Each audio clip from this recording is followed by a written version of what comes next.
ผ่านใจให้ระลึกถึงพระเมตตาแผ่นดินนี้ยังส่องสว่างด้วยพระคุณอันยิ่งใหญ่ขอเดินตามรอยเท้าแห่งพระแม่ไปด้วยศรัทธาไม่เสื่อมคลายขอกราบแทบบาทด้วยรักนิรันดร์น้ำตาหลั่งพลันจากใจคนไทยแม้เสด็จสู่ฟ้าไกลแต่พระหฤทัยอยู่ในแผ่นดินนี้ดวงใจไทยทุกดวงขอพักดีขอถวายรักนี้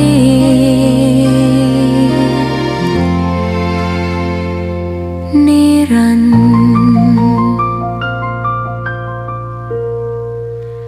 แด่พระพันปีหลวง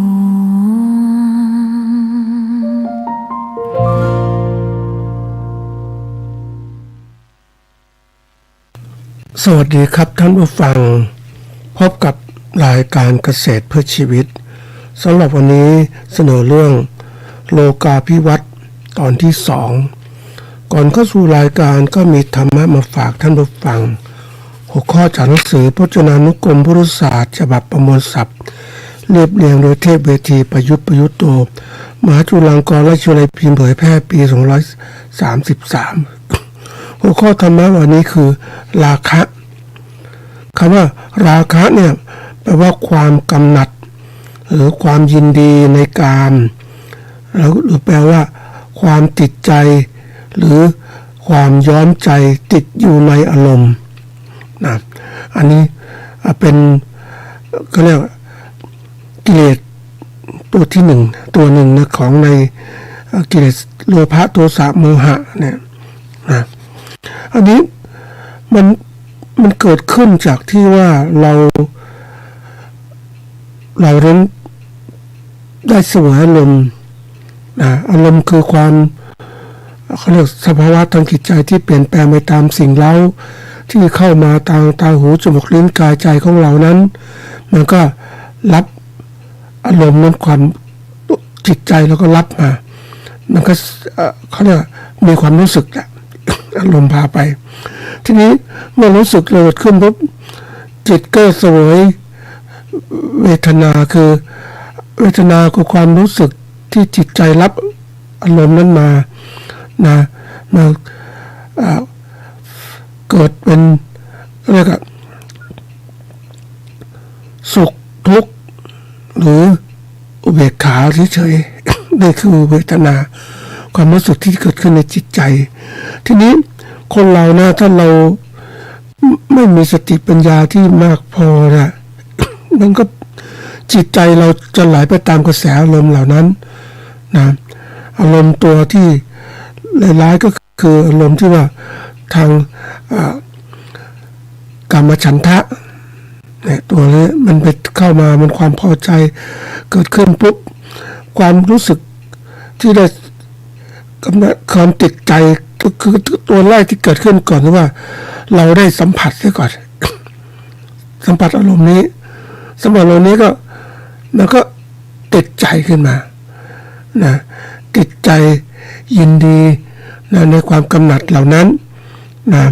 มันก็เลยติดใจอารมณ์แล้วทุกคนเราเนี่ยถ้าไม่มีตัวหักห้ามมันก็ไปตามกระแสนะมันไม่หยุดนะท่านผู้ฟังมันเป็นเรื่องที่ว่าคนหยุดไม่เป็นนะเหมือนกับเราเสพมันก็คล้ายว่าเราติดสุราฝนจะตกแดดจะออกแรงๆก็ไปต้องไปกินไปหาสุรากินมันติดขนาดนั้นนะมันก็เป็นเรื่องที่ว่าคนที่รู้ไม่ทันเป็นทาสของกิเลสตัวเนี้ยก็จะไปสิ่งเหล่านี้ก็ หมกมุ่นกันไปหมกมุ่นมันก็เกิดเมื่อมันเสพติดมันติดใจมันหลงไหลมันใฝ่หามันหาใหม่มันไม่จบสิ้นทักที เพราะว่าอะไรเพราะว่าใจของเรานั้นปล่อยไปตามกระแสกิเลสที่มันพาไปแล้วนะราคะทีนี้จะหยุดราคะได้อย่างไรล่ะก็ต้องหยุดคือพวกที่มีราคะจริตคือพื้นฐานนิสัยหนักในราคะคือความกำหนัดได้ยินดีในการนั้นคือรักสวยรักงามรักที่จะได้เสพสุขทางกามต่างๆเหล่านี้มันเกิดขึ้นทีนี้จะแก้ด้วยอะไรก็ด้วยการเจริญกายคตาสติหรืออสุภกรรมฐานนะอันนี้จะตัวแก้ได้นะแต่จะแก้ได้มันต้องฝึกพลังฝึกสติพอสมควรนะให้สติมีความลึกได้แล้วมีพลังจิตที่มากพอเพราะว่าถ้าเรามองคนเนี่ยส่วนใหญ่เนี่ยนะเราจะมองคนก็โดยตาเราไปสัมผัสแล้วก็มองเห็นว่าสวยงามว่าสวยงามว่ารอมันก็ผูกพันอารมณ์เกิดขึ้นมันก็คิดไม่ทันนะท่านผู้ฟังเพราะจิตใจมันไปแล้วอ่ะมันเกิดราคะขึ้นไปแล้วอ่ะนะทีนี้จะมาพิจารณาเขาเรียกว่ากายคติหรือว่าอสุภกรรมฐานว่าร่างกายเป็นของไม่งามมันก็พิจารณาไม่ทันปุ๊บมันก็เลย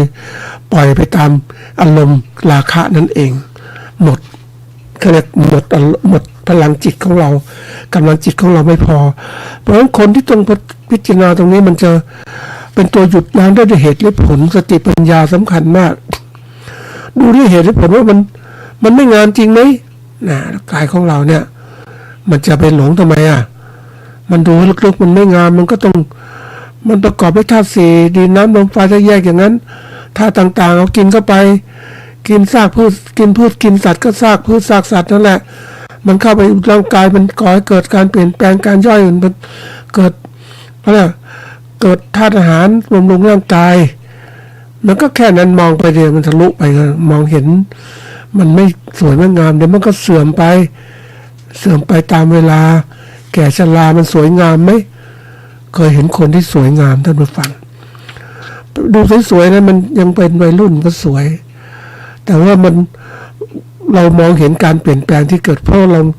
คือตัวเราอายุยืนยาวมันก็เห็นว่าเฮ้ยคนที่ว่าสวยตรงนี้มันเป็นไงตอนนี้มันแก่ชราโอ้โหเป็นนะเคยไปดูเขาเรียกว่าเขาบอกนางงามไม่ใช่นางงามเป็นสาวงามที่สวยมากในหมู่บ้านหนึ่งก็ไปดูรูปสวยจริงๆเลยมีองค์การก็ซื้อเข้าไปถ่ายภาพเป็นเอามาขายเอามาติดในฉลากของสุรานะสวยสาวงามนี่สวยมากทีนี้ความสวยเนี่ยมันเสื่อมใช่ไหมคนก็บอกว่าสวยเราก็ไปดู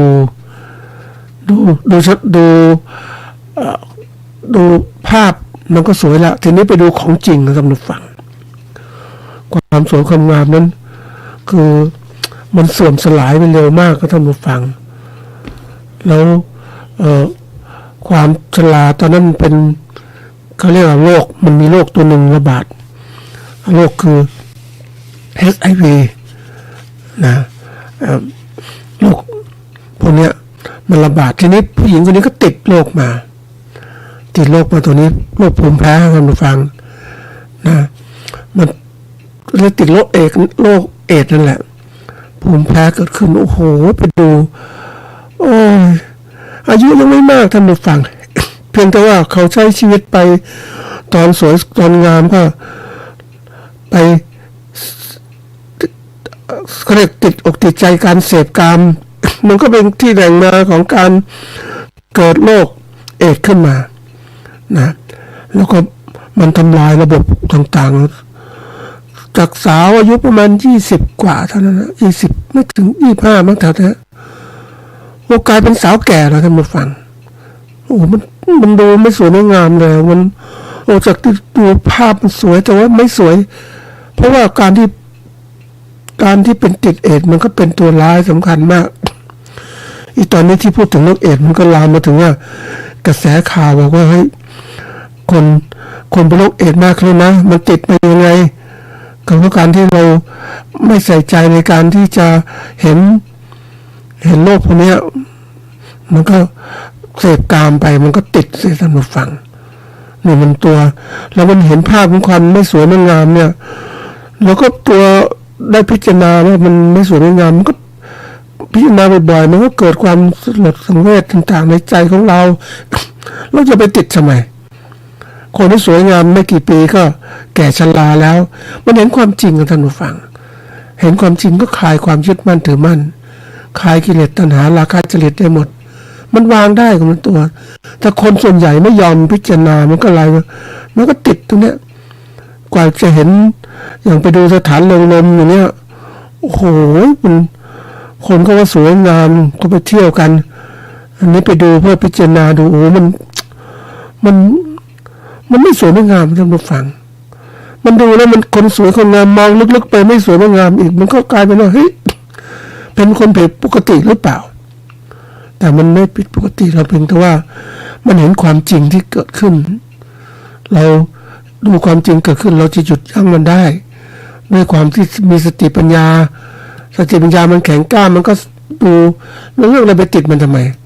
มันยึดมันถือมันไม่ได้มันก็ต้องคลายสิท่านผู้ฟังนี่คือความที่เรายกระดับจิตของเราให้มันสูงขึ้นเห็นความจริงแท้เราก็จะอยู่รอดอย่างปลอดภัยไม่ไปยุ่งเกี่ยวมันมากมาย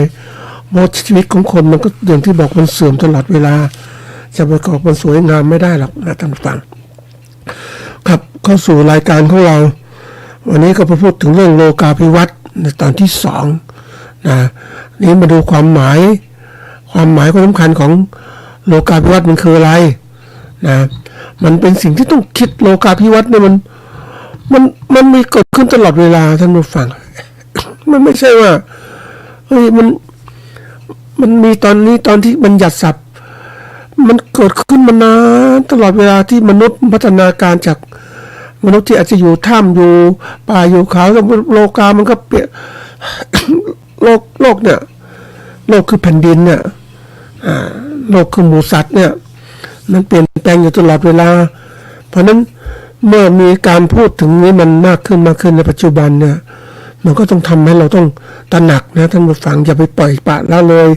สิ่งที่คำพูดที่เขาเตือนมาเนี่ยโลกมันเปลี่ยนนี่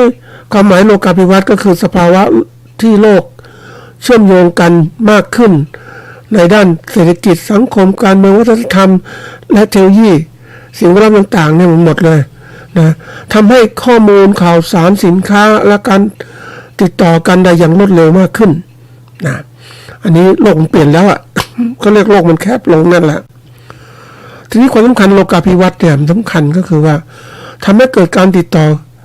สื่อสารและแลกเปลี่ยนข้อมูลเกิดขึ้นอย่างรวดเร็วส่งผลต่อการทำงานการเรียนรู้การค้าขายการตัดสินใจของคนและองค์กรในโลกทั่วไปในโลกเนี่ยต้องตัดสินใจที่เร็วขึ้นนอกจากนั้นยังทำให้องค์กรต้องปรับตัวให้เร็วขึ้นอีกเพราะว่าการแข่งขันกันมีมากขึ้นคุณภาพการใช้วิธีต่างๆทำให้มันต้องมีความเหมาะสมเนี่ยหลักการสำคัญในโลกาภิวัตน์เนี่ยคือต้องคิดอย่างมีความยืดหยุ่นต้องรับการเปลี่ยนแปลงและใช้ข้อมูลเทคโนโลยีอย่างมีประสิทธิภาพนะต้องให้ความสำคัญเรื่องคุณภาพปรับปรุงอย่างต่อเนื่องและบริหารจัดการที่สอดคล้องสภาพแวดล้อมที่เปลี่ยนแปลงไปถ้าเราไม่ปรับเราก็อยู่ไม่ได้อย่างสมมุติว่าคนอื่นเขาผลิตสินค้าผลิตข้าวโดยใช้เครื่องจักรเราผลิตข้าวโดยใช้แรงงานสัตว์ประมาณแรงควายมาไถนาผลิตข้าวมันสู้กันไม่ได้หรอกเทคโนโลยีมันต่างกันแล้วอ่ะผลิตข้าวด้วยเครื่องจักรมันเร็วกว่าใช่ไหมมันก็ได้แล้วผลิตข้าวด้วยใช้แรงงานสัตว์ก็จะได้เท่าไหร่แล้วต้นทุนเมื่อต้องมองต้นทุนเรามองส่วนใหญ่ก็คิดว่าเป็นตัวเงินเครื่องจักรต้องซื้อเป็นตัวเงินใช่ไหมเราคิดอย่างนั้นต้นทุนตัวสำคัญที่เรามักจะลืมก็คือเรื่องของเวลาที่มันผลิตสินค้าแบบที่เทคโนโลยีเก่าๆมันช้าเป็นสินค้าที่เทคโนโลยีใหม่ๆมันรวดเร็วกว่าใช่ไหมแล้วมันประหยัดเวลา นะต้นทุนจะแพงสักนิดนึงแต่ว่าต้องซื้อเขาบอกว่าเงินอะไรก็ซื้อได้แต่เวลาเงินซื้อได้นะท่านผู้ฟังแต่เวลาคนซื้อไม่ได้เวลาก็หมดไปแต่เวลาถ้าคนรู้จักเอาเงินไปซื้ออะไรมาทำงานแทนคนนั้นมันไวขึ้นมันก็ประหยัดเวลาใช่ไหมเนี่ยเราต้องคิดมองอีกรอบหนึ่งก็บอกวิธีการจัดการในโลกข้อมูลข่าวสารเนี่ยโลกของโลกาภิวัตน์ก็ต้องมีการติดตามข้อมูลข่าวสารต่างๆเทคโนโลยีต่างๆที่ใช้ให้เกิดประโยชน์สูงสุดคัดกรองข้อมูลข่าวสารจัดระบบแล้วนำไปใช้ในการตัดสินใจหรือดำเนินการอย่างรวดเร็วเราช้าไม่ได้ท่านผู้ฟังจริงๆแล้วมันนึกถึงตัวนี้คนบอกโอ้ไม่เป็นไรฉันอยู่สบายคนหลายคนบอกสบายแล้วพอมีพอกินแล้วอยู่แล้วเนี่ยไม่ต้องตื่นเต้นไม่ต้องไปตื่นเต้นไม่ต้องไปพัฒนาอะไรอยู่ได้ในน้ำมีปลาในนามีข้าวเนี่ยคนก็ปลอบประโลมอย่างนั้นแต่คนที่พูดเนี่ยเขาทำไหมเขารู้แล้วก็พูดกล่อมคนอื่นแต่คนอื่นจะต้องคิดให้ทันถ้าก็กล่อมอย่างนี้ปุ๊บเนี่ยนี่คือคนกำลังหลอกลวงถ้าพูดถึงถ้าคนมีสติปัญญารู้นะมันคือการบอกคนอื่นคิดอย่างนี้ก็บอกด้วยเจตนาดีคนก็มองว่าเจตนาดีแต่บางทีเรามองลึกไปให้มันเป็นเจตนาร้ายหรือเปล่าวะ ในการทำให้คนนั้นไม่กระตุ้นในการพัฒนาแล้วรู้ไหมว่าเมื่อโลกมันพัฒนาคุณไม่พัฒนาคุณจะตกโลกตกโลกของการพัฒนาคุณจะเป็นคนที่ล้าหลังทำอะไรก็ไม่ได้เหมือนคนที่อยู่บนเขาอย่างเงี้ยสมมตินะบนเขาไม่ได้ต่อสื่อสารกับใครอยู่เนี่ยจริงอยู่ได้ระดับหนึ่งแต่วันเวลาเปลี่ยนไปเนี่ยคุณอยู่ไม่ได้แล้วเพราะคนก็เจาะลึกกันไปบนเขาละแย่งอาชีพคุณละ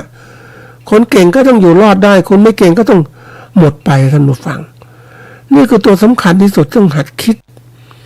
วันนี้มันแข่งขันมันคิดถึง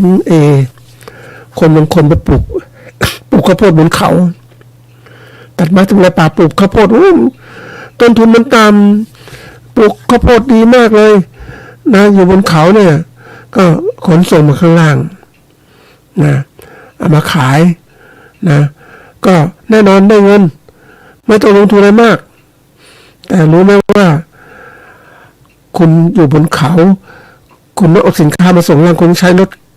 ยนต์ใช่ไหมน้ำมันแพงคุณจะทำอย่างไรแล้วความอุดมสมบูรณ์ของภูเขาก็เปลี่ยนแปลงไปตามสิ่งแวดล้อมที่เปลี่ยนถ้าเรารู้ลึกมากขึ้นมันไม่ใช่นี่ว่านะเคยไปดูดินชายเขาท่านผู้ฟังที่ถูกฝนตกมันน้ำเข้าทำลายแต่ก่อนก็ปลูกข้าวโพดนะคงจะสูงมากข้าวโพดดีมากแต่ปลูกไปแล้วนานๆเข้ามันดินธาตุอาหารในดินมันหมดไปใช่ไหมหรือต้นข้าวโพดทิ้งไว้หรือจะเผาป่าแล้วแต่มันไม่ดีเหมือนเดิมนะท่านผู้ฟังแล้วปรากฏว่าฝนมันตกมันชำระมันล้างมันจะมีคือมันมีข้างหน้าดินมันตื้นนะท่านผู้ฟังความสมบูรณ์มันน้อยแล้วไม่ควรจะอยู่บนภูเขาจะทำอย่างนี้อยู่ได้ไหมอยู่ไม่ได้แล้วถ้าคุณไม่พัฒนาใช่ไหมแล้วคุณจะไปขายแข่งกับคนข้างล่างก็อย่างไรเนี่ยมันต้องคิดให้ลึกท่านผู้ฟังเพราะนั้นจะไปเชื่อคนที่บอกว่ามันดีงูดีงี้ มันดีที่สำหรับคนที่ไม่มีทางเลือกแต่คนมีทางเลือกเขาบอกโอ้ยเรื่องอะไรที่มันดีกว่านี้ไม่มีเหรอเนี่ยเรื่องอะไรไปอยู่อย่างนั้นลำบากยากแค้นจะตายข้างหน้าเนี่ยมันคนก็จะลำบากมันสู้ใครเคยมาได้เหมือนคนป่าออกจากป่ามาอยู่โซโลกภายนอกทำมากินสู้คนข้างนอกก็ไม่ได้เลยเห็นไหมนี่คือความเป็นจริงคุณต้องเรียนรู้โลกที่เปลี่ยนแม้เราไม่เปลี่ยนเราอยู่บนนั้นแต่คนอื่นเขา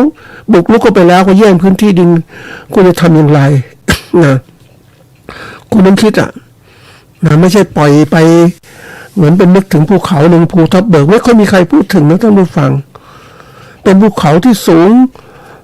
จากดอยรองจากดอยจำนวนจากการบุกเบิกกันบุกรุกทำลายป่ามหาศาลทีเดียวแล้วจะยั่งยืนไหมภูทับเบิกไม่ยั่งยืนการเกษตรก็ไม่ยั่งยืนมันโฉบฉวยเท่านั้นเองจนช่วงโฉบฉวยจนที่ป่าถูกทำลายไปแล้วแต่ปลดป่าแล้วเป็นยังไง ไม่มีอะไรจะดึงความอุดมสมบูรณ์ได้จากพืชที่มันปลูกอะพืชที่ปลูกถ้ามันปลูกพืชอายุสั้นมันก็ยืนไม่ได้ใช่ไหมนี่คือตัวอย่างของการพิจารณาให้เห็นถึงความเป็นจริงว่าเฮ้ยโลกมันเปลี่ยนแล้วคุณจะมาย้อนแย้งคือไม่อยากจะเปลี่ยนแปลงฉันจะอยู่โลกอย่างนี้อยู่ไปเราสามารถเห็นคนได้ท่านผู้ฟัง คนที่อยู่กับป่าจากเขากับคนที่อยู่บนเมืองเขาพัฒนาการอย่างไรนะเขาสามารถครอบครองทรัพยากรสามารถทำกำไรธุรกิจได้มากมายนึกถึงคนบนภูเขาเอาข้าวของมาขายนะท่านผู้ฟัง มาขายข้างล่างตัวพ่อค้าคนกลางนั่งอยู่ข้างล่างเขาเรียกอะไรหักเปอร์เซ็นต์น่ะคุณจะขายหรือไม่ขาย ราคานี้ใช่ไหมคนที่ขนสินค้าจากภูเขามาขายก็ต้องขายราคาที่เขากำหนดนะก็ไม่ได้กำไรสูงสุดใช่ไหมแต่พ่อค้าที่นั่งเฉยๆคนข้างล่างกำไรสูงสุดเขามีความรู้ความอ่านที่มากกว่านั่นเองนะสรุปสั้นๆโลกาภิวัตน์คือการเชื่อมโลกถึงการรวดเร็วคนสำคัญคือเราต้องแข่งขันและปรับตัวให้ได้เพื่อการอยู่รอดของเราหลักการคือเราต้องรู้จักใช้ข้อมูลใช้วิธีต่างๆด้วยความยืดหยุ่นปรับตัวตลอดเวลาเพราะโลกมันเปลี่ยนวิธีการคือเราต้องมีข้อมูลข่าวสารจัดระบบให้มากขึ้นเลือกข้อมูลข่าวสารดีแล้วก็จัดระบบดีคือการตัดสินใจที่ดีให้ข้อมูลหมดไหนอย่างไรเศรษฐกิจสังคมการเมืองการปกครองสิ่งแวดล้อมต่างๆที่ต่างๆมันมีมากจริงๆเลยเราต้องมาใช้เพราะมันใช้หลายๆอย่างนะท่านผู้ฟัง คือชั่วโมงที่แล้วได้พูดถึงว่าโลกาภิวัตน์เนี่ยมันมีความสำคัญในชีวิตประจำวันของเราต้องรู้จักใช้ข้อมูลข่าวสารในการอยู่รอดจัดการอย่างไร นะคือในชีวิตประจำวันเราต้องมีหลักการที่ในสิ่งที่เขาเรียกโลกาภิวัตน์เนี่ยต้องมีคือไม่เชื่อง่ายไม่แชร์มั่วไม่ใช้ข้อมูลนี้คือใช้ข้อมูลที่เป็นประโยชน์ทั้งด้านการเงินการงานการตัดสินใจต่างๆต้องเลือกเอามาใช้นะนี่โลกาภิวัตน์เนี่ยมัน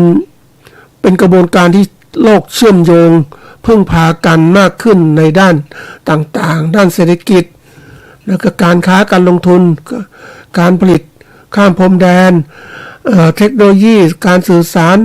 เดี๋ยวนี้สื่อสารไวมากอินเทอร์เน็ตต่างๆวัฒนธรรมค่านิยมคนก็ไลฟ์สไตล์ก็เปลี่ยนแปลงไปวัฒนธรรมบริโภคนิยมก็แพร่หลายมากขึ้นนะเดี๋ยวนี้ยังนึกถึงเห็นคนที่เขาก่อนๆนะคนเวลากินอาหารเนี่ยก็ต้องพยายามไปกินที่ร้านอาหารนะที่ไหนก็แพงก็ไปเพราะว่าสมัยก่อนมันไม่คือมันเขาเรียกอะไรมันจะหากินอะไรต่างๆที่ถูกรสชาติต่างๆมันต้องไปไกลตามที่นั้นเดี๋ยวนี้ ไม่ไปละให้ซื้อของสั่งไว้เลยให้คนในอินเทอร์เน็ตให้ไปซื้อพวกไรเดอร์ก็เอามาส่งเนี่ยไม่ต้องไปออกจากบ้านอยู่กับบ้านกินอาหารประหยัดเวลาทำงานได้ตลอดนะมันเป็นสิ่งที่ต้องคิดนี่วัฒนธรรมเปลี่ยนแปลงไปแล้วคนที่ทำร้านอาหารบางคนก็บอกไม่มีคนไปบางที่ไม่มีคนนะท่านผู้ฟังแต่ที่ไหนได้เขาก็ขายออนไลน์อะนะขายสินค้าออนไลน์คนเดี๋ยวนี้ไม่อยากออกจากบ้านเพราะค่าใช้จ่ายมันสูงให้คนที่ก็มีอาชีพเฉพาะไปมันถูกกว่านะนี่คือเปลี่ยนแปลงแล้ววัฒนธรรมเปลี่ยนไปแล้วนะการเมืองสังคมก็เปลี่ยนไปอีกเดี๋ยวนี้มันมีการค้าต่างๆเกิดขึ้นกลุ่มต่างๆเกิดขึ้นมาตรการกีดกันการค้าเกิดขึ้นมันก็ต้องเปิดเสรีการค้าก็ตาม พยายามเสรีแต่เสรีพี่แกสร้างกฎเกณฑ์ในการกีดกันอย่างเราส่งสินค้าไปจีนเนี่ยจีนก็บอกโอ้ต้องสินค้าเป็นที่นิยมเนี่ยพยายามต้องบอกว่าทุเรียนเนี่ยสมมติทุเรียนเนี่ยมีสารปนเปื้อนมีนู่นมีนี่ต้องตรวจสอบทำไมผ่านก็ไม่เข้าบางครั้งมันตรวจสอบนานมันก็ทุเรียนก็เสียหายใช่ไหมเหมือนกันเนี่ยนี่คือการกีดกันโลกมันไปกีดกันอย่างนั้นแหละท่านผู้ฟังใครเก่งใครอยู่นะทีนี้วันนี้จะเล่าถึงเรื่องของผลกระทบของโลกาภิวัตน์ต่อธุรกิจการเกษตรในประเทศไทยมันใกล้คือท่านเกษตรก็บอกว่าสถานีวิทยุเนี่ยนะเกษตรเพื่อชีวิตเนี่ย นะรายการเกษตรทำไมไม่ก็พูดถึงเรื่องนี้นะบ่อยๆเรื่องเกษตรคือพูดตรงๆว่าการจะปรับปรุงเกษตรได้ดีเนี่ยก็ต้องสร้างคนเกษตรนี่แหละต้องเก่งต้องมากให้มันมีคุณภาพเพราะนั่นจึงปูพื้นฐานให้มีความรู้มากๆแล้วก็มีการทัศนคติที่ดีความสามารถที่มากขึ้น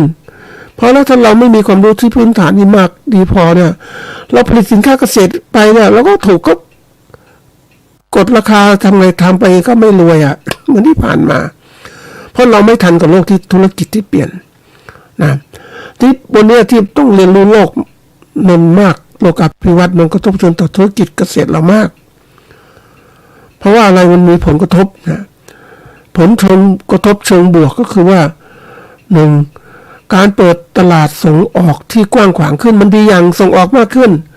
เพราะแต่ก่อนโลกมันเล็กโลกมันขนส่งก็ไม่ค่อยดีเดี๋ยวนี้ขนส่งดีมาก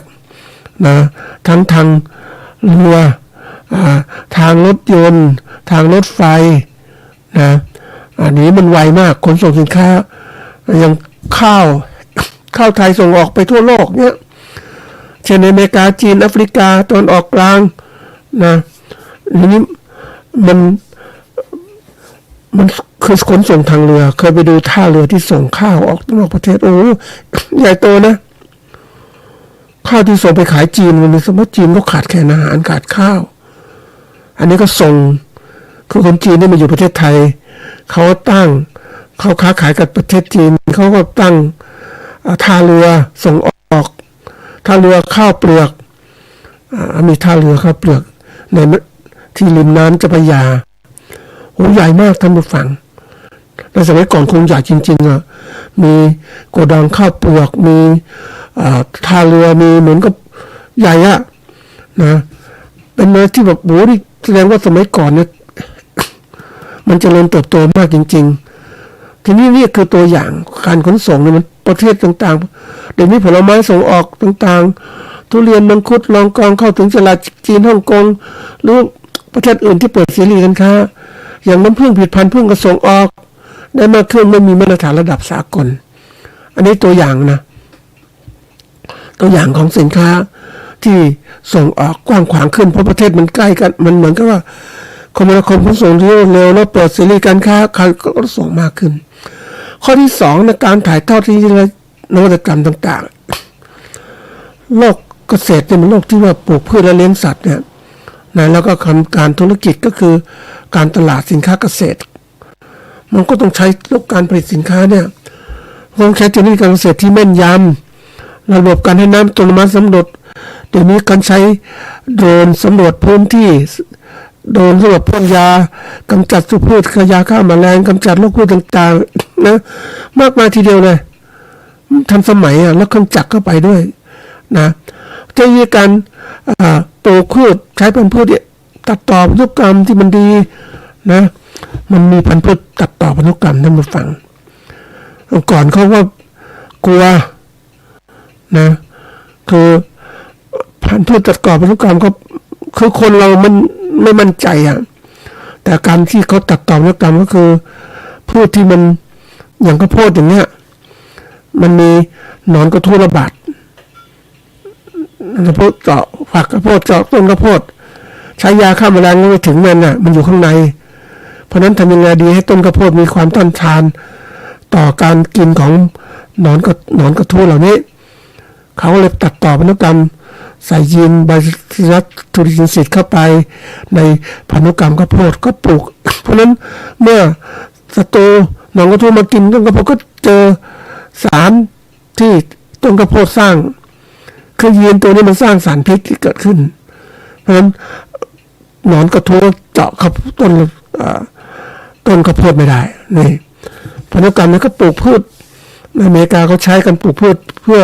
ปลูกข้าวโพดนั่นแหละทำเป็นอาหารสัตว์คนก็กลัวว่ามันมีสารพิษอย่างโน้นอย่างนี้แต่เขาก็ผลิตอาหารสัตว์เอามาขายทั่วโลกเป็นที่เขาเรียกว่ามันเป็นงานทดลองที่แบบความก้าวหน้ามันมีสูงขึ้นยิ่งสูงถ้าพิสูจน์แล้วมันไม่มีผลต่อมนุษย์หรอกมันอาจจะมีน้อยๆแต่ว่ามัน มันดีกว่าที่เราจะปลูกข้าวโพดแบบพันธุ์เดิมๆที่มีศัตรูระบาดมันก็ไม่สามารถผลิตข้าวโพดได้นะเทคโนโลยีต่างๆในการผลิตพันธุ์พืชพันธุ์สัตว์เยอะแยะไปหมดอะเป็นแต่เราไม่รู้ในท่านผู้ฟังถัดมาเทคโนโลยีหลังการเก็บเกี่ยวและแปรรูปเดี๋ยวนี้มีผลิตสินค้าเกษตรมีเทคโนโลยีมากมายนะท่านผู้ฟังอบแห้งนะผลิตอะไรมะม่วงอบแห้งทุเรียนอบแห้งแช่แข็งก็มีมันคือพยายามที่ทำให้การเก็บเกี่ยวสินค้าก่อนรอการขายไม่ได้นานมากขึ้นนะทำให้สินค้าผู้บริโภคสามารถกินเมื่อไหร่ก็ได้เดี๋ยวนี้มีบรรจุภัณฑ์ที่ดีมากสามารถที่จะเรียกว่าส่งเก็บได้นานนะบรรจุภัณฑ์ที่สวยแล้วรูปออกแบบบรรจุภัณฑ์ก็ดีนะมีมากมายทีเดียวถัดมาเรื่องของเทคโนโลยีเรื่องของการที่ว่าแพลตฟอร์มอีคอมเมิร์ซเนี่ยนะแต่ก่อนการสินค้าเกษตรเดี๋ยวนี้ก่อนเขาผลิตสินค้าเกษตรแล้วขายตามตลาดสดต้องมีผู้ซื้อมีแล้วผู้ขายต้องมาขายตรงนั้นอีกอย่างประเทศไทยบอกแต่ก่อนปากของตลาดในสินค้าเกษตรต้องขึ้นตรงนั้นน่ะสินค้าเกษตรภาคเหนือภาคกลางวิ่งไปที่ปากของตลาดเป็นแหล่งตลาดสินค้าเดี๋ยวนี้เขามีตลาดสร้างกันใหม่คือตลาดไทยนะอยู่แถวปทุมธานีอย่างเงี้ยไม่ต้องเข้าไปข้างในรถติดคนจะซื้อสินค้านี่คือ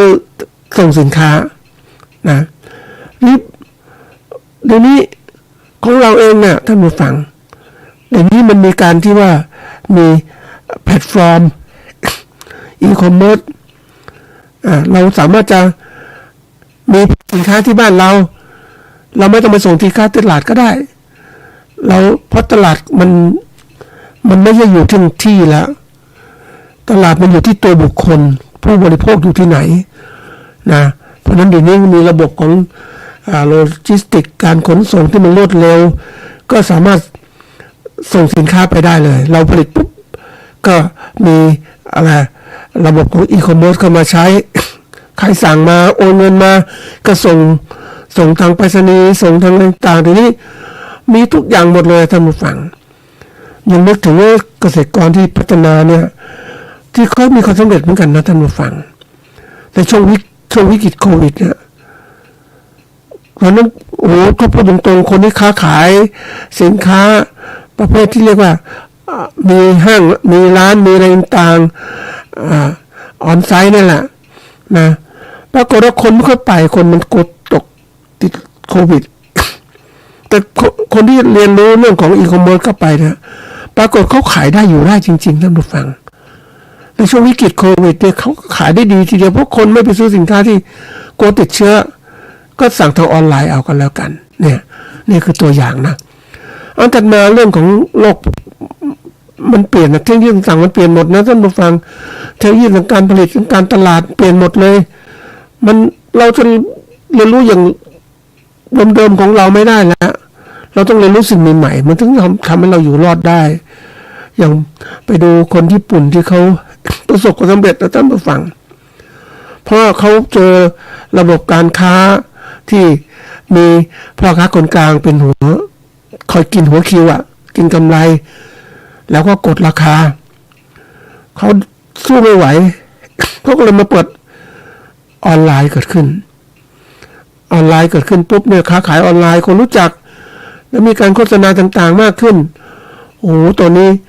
ผลิตสินค้าไม่ทันนะเพราะต้องการรักษาคุณภาพเพราะนั้นผู้บริโภคสั่งสินค้าเนี่ยยังได้มีโอกาสคุยครับบอกทำไมมีปัญหาเรื่องการตลาดไหมไม่มีปัญหาเรื่องการตลาดเลยสินค้าปีหน้าขายหมดแล้วขายเรื่องหน้าเจ้าของธุรกิจคือเกษตรกรบอกว่ามีปัญหาอย่างเดียวทำยังไงผลิตสินค้าให้ตอบสนองตลาดได้อย่างไรเพราะตลาดไปแล้วมันคนจองสินค้าแล้วแต่เขาผลิตยังไงไม่ได้คุณภาพหน้าที่เขาก็มีหน้าที่จดจ่อการผลิตเท่านั้นการตลาดมันไปหมดแล้วปีหน้าขายได้หมดแล้วปีนู้นก็ขายอีกนี่คือความที่แบบมันมีความทันสมัยมากขึ้นมาเกี่ยวข้องในโลกเทคโนโลยีต่าง ถัดมาคือมาตรการและการมาตรฐานและพัฒนาคุณภาพก็มีการกำหนดมาตรฐานสินค้าเกษตรการบริการที่ดีทางการเกษตรเกษตรอินทรีย์การค้าแบบยุติธรรมทำให้เกษตรกรไทยพัฒนาคุณภาพผลผลิตให้ใช้ได้มาตรฐานสำหรับการส่งออกนะแล้วก็ช่วยสร้างความน่าเชื่อถือสร้างราคาที่สูงขึ้นในตลาดโลกอันนี้คือตัวสำคัญนะท่านผู้ฟัง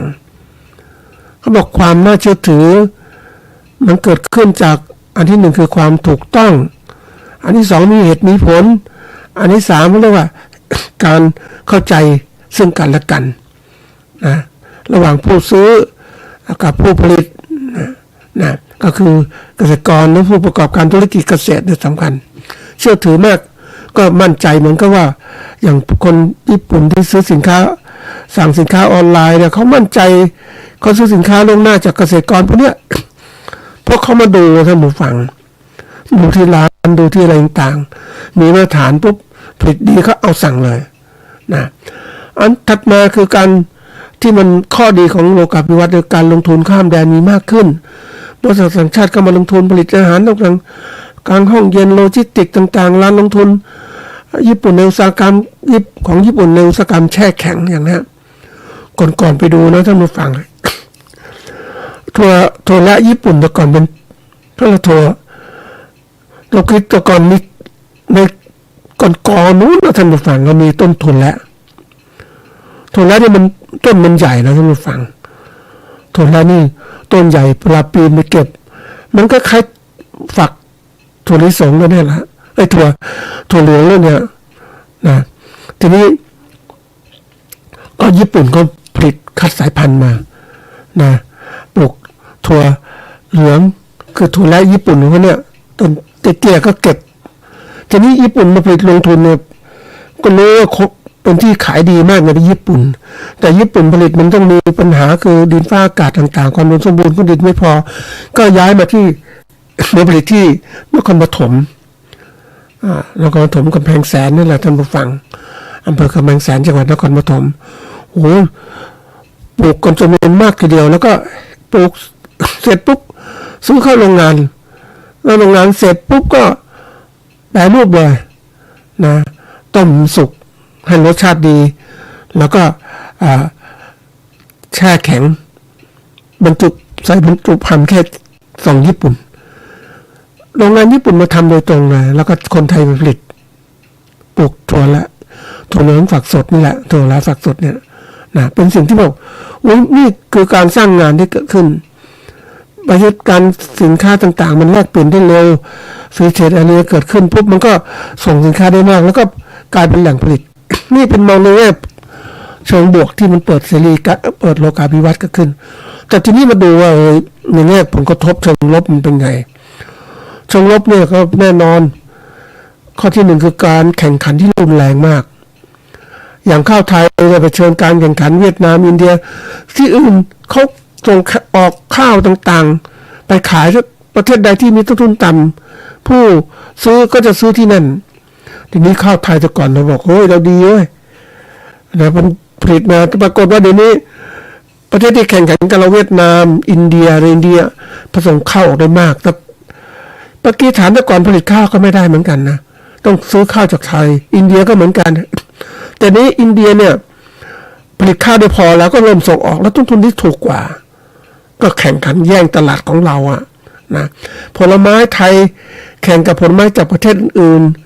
มันแข่งกันตลอดเวลานะมันฟังอย่าไปดูผลไม้ของกล้วยหอมของเราเนี่ยโอ้ดีมากกล้วยหอมของเรานะคุณภาพดีแต่ไปแข่งขันกับ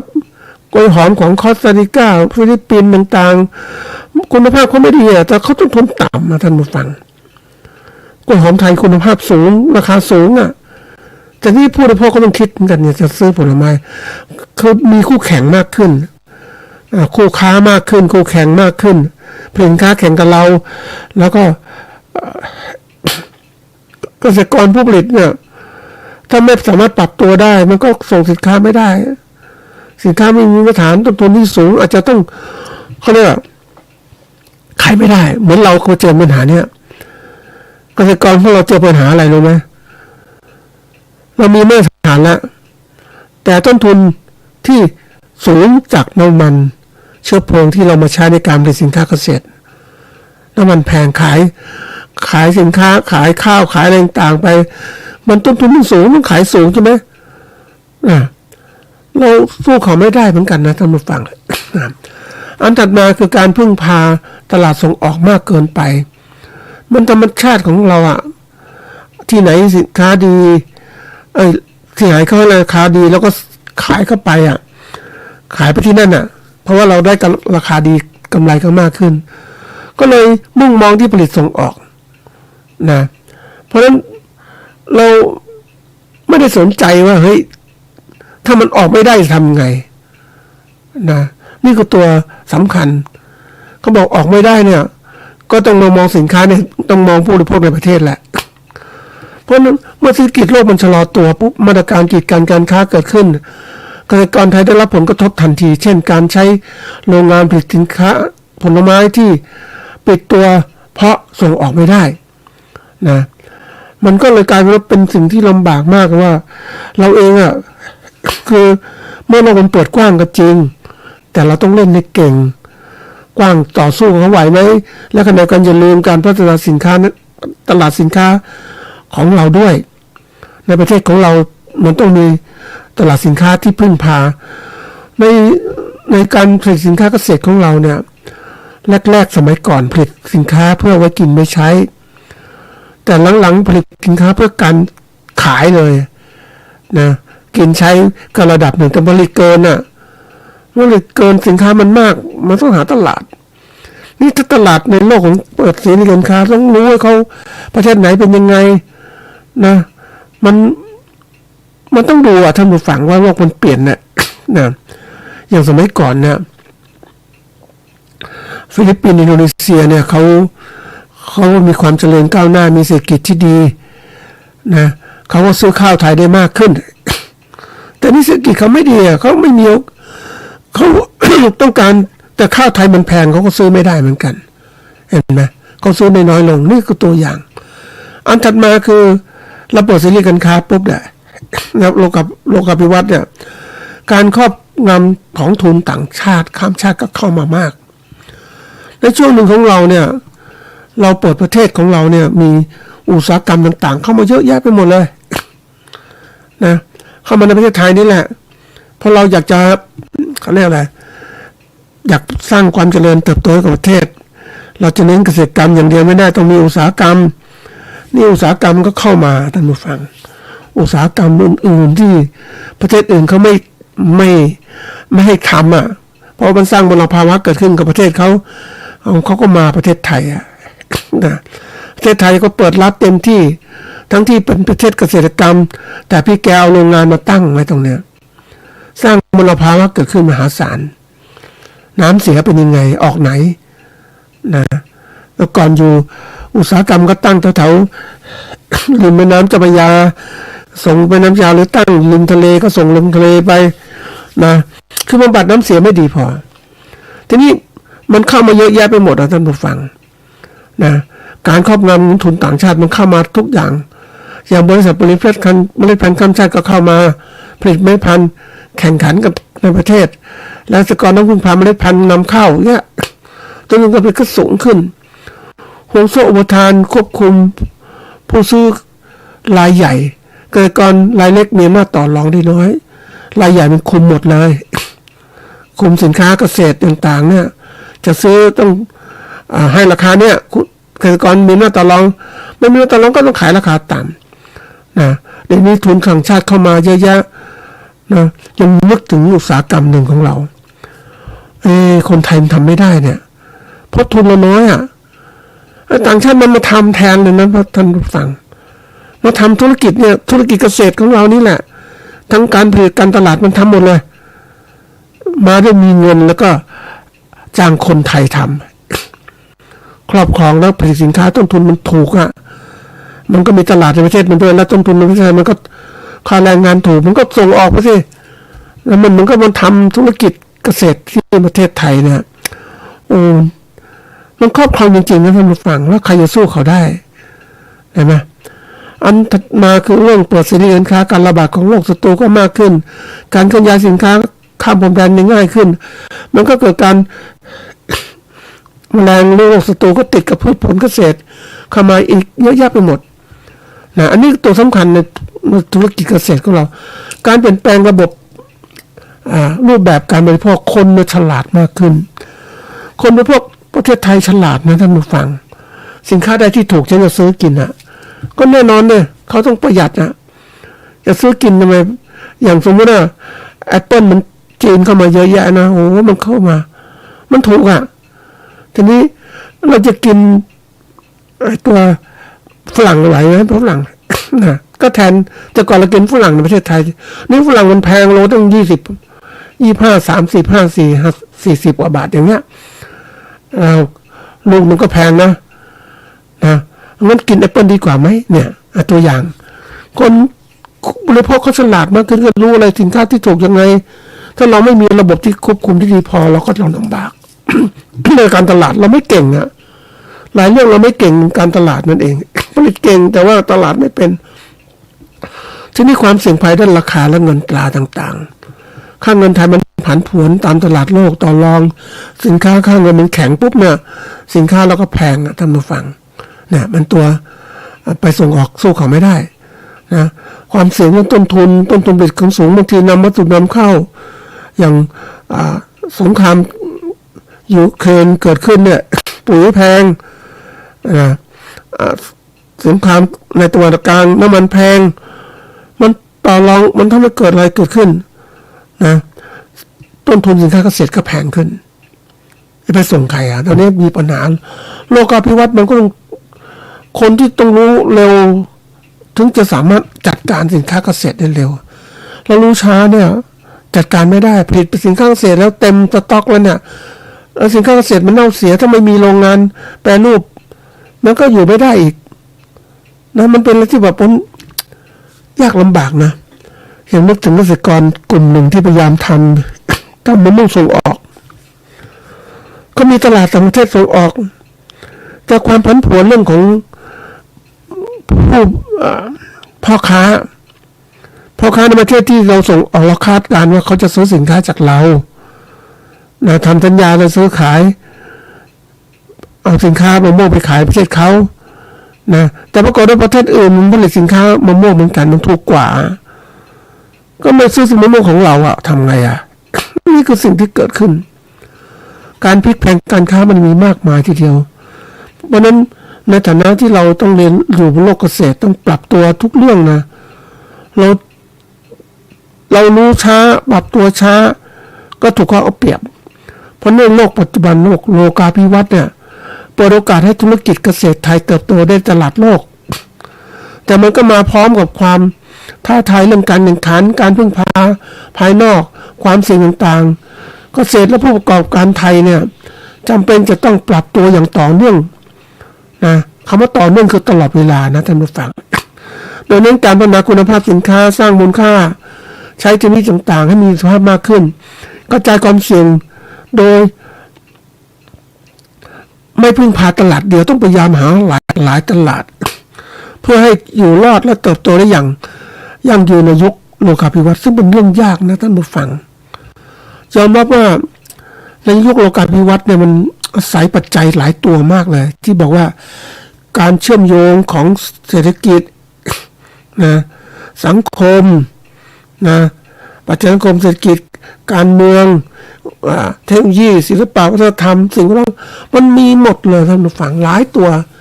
มันไม่โลกาภิวัตน์มันไม่ใช่เจริญเติบโตด้านใดด้านมันเจริญเติบโตหลายอย่างมากและขณะเดียวกันการเชื่อมโยงของปัจจัยต่างๆมันมากจริงๆเลยเพราะนั้นเมื่อมันมากจริงๆเนี่ยเกษตรกรจะต้องทำไงอยู่รอดได้ใช่ไหมก็ต้องเป็นเกษตรกรมืออาชีพไม่ใช่มือสมัครเล่นมืออาชีพแล้วก็เป็นนักธุรกิจเกษตรมืออาชีพจริงๆคำมืออาชีพในมือคือมีความเชี่ยวชาญมีความรู้มีสติมีความสามารถที่สูงมันจะอยู่รอดได้จะเป็นแบบเกษตรกรเก่าๆที่แบบจบแค่ป .4 มาทำเกษตรมันทำได้แต่อยู่ไม่ได้ท่านผู้ฟังมันอยู่ไม่ได้จริงๆมันเหมือนก็ว่าโลกมันเปลี่ยนแล้ว คุณจะใช้เทคนิควิธีการจัดการแบบเนี้ยมันไม่ได้แล้วมันไม่ทันสมัยอะท่านผู้ฟังเหมือนกับคนที่เขาเอาสินค้าเกษตรไปสู่ตลาดอะคุณจะใส่สินค้าเกษตรไปล้อเกวียนเอาควายลากไปวัวลากไปมันไม่ทันน่ะเดี๋ยวนี้ก็ต้องใช้รถยนต์ขนไปที่ตลาดโดยเร็วที่สุดเลยทำยังไงสินค้าเกษตรจากมือเราไปสู่ผู้บริโภคโดยเร็วที่สุดนั่นคือสิ่งสำคัญอย่างประเทศจีนเนี่ยมันฉลาดนะทำทางรถไฟมาเนี่ยเป้าหมายคือเพื่อจะส่งสินค้าจีนออกนอกประเทศได้ด้วยแล้วขณะเดียวกันก็ซื้อสินค้าจากประเทศอื่นเข้าไปอยู่ประเทศจีนด้วยความไวในการขนส่งนั้นสำคัญรถไฟนะแต่ประเทศไทยที่แบบประเทศที่คนพยายามที่จะผู้นำประเทศไม่ฉลาดพอพยายามที่จะให้ประเทศไทยเป็นอย่างนี้นะระบบก็อย่างนี้นะดั้งเดิมนะอย่าไปเปลี่ยนแปลงอย่าไปอะไรอยู่แบบเนี้ยมันไม่ทันอ่ะขนส่งรถไฟของเราเนี่ยโหรถไฟรางเรากว้างแค่80 เซนที่อื่นก็120 เซนน่ะมันวิ่งเร็วกว่าใช่ไหมของเราเนี่ยวิ่งต้มเตี้ยมอย่างเงี้ยไม่พัฒนาท่านผู้ฟัง10 ปีก็ไม่พัฒนา20 ปีก็ไม่พัฒนาเพราะมันจำกัดที่รางรถไฟเราต้องเปลี่ยนแปลงที่บอกว่าตัวสำคัญที่สุดที่ช่วยขนส่งเราดีที่สุดคือรางรถไฟที่ขนส่งมากๆในอเมริกาเขาใช้อย่างนี้เราเองเนี่ยมันคือผู้บริหารประเทศไม่ทันสมัยนั่นเองประเทศมันตกหลักการลำบากเราเองก็ต้องรับผลกรรมอย่างนี้เพราะน้องนี้บอกโลกาภิวัตน์ต้องศึกษาให้มากรีบปฏิบัติเสียเรารู้เราอ่อนตรงไหนรีบจัดการเพราะว่ามันช้าไม่ได้ท่านผู้ฟังเดี๋ยวนี้ความเร็วมันมากจริงๆนะในการเปลี่ยนแปลงต่างๆมันเร็วมากเราช้าเนี่ยก็เหมือนกับตกกระบวนแล้วกระบวนการพัฒนาต่างๆไม่ไปแล้วนะมันก็ติดกับอยู่ตรงนี้เอง